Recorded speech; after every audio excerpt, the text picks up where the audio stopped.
Welcome to my pantry. This is video one of a short 3-part series where I'm going to give you some simple tips on how to maintain the organization in your pantry.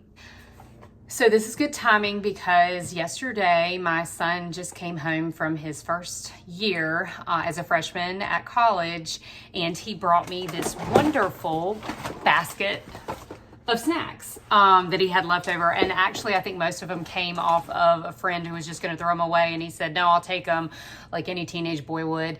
And it made me happy because, as you can see in my snack section, I have 2 empty bins. So if you want to stack things nicely, which I do sometimes, it looks great. It's great for photos. It's great for setting things up initially.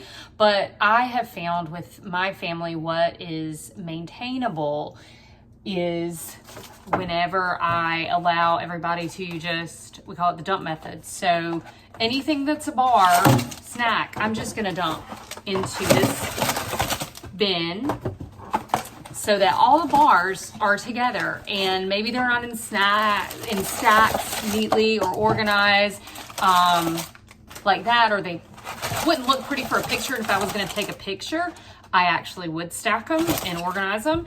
But this is something that when, he comes home from college or you get home from the grocery store, you can have your child do and help you put away the groceries instead of just shoving everything in the bottom of the pantry or squeezing it in between the containers you actually have. This makes it easy. I hope you find that simple tip helpful and you can implement it in your own pantry.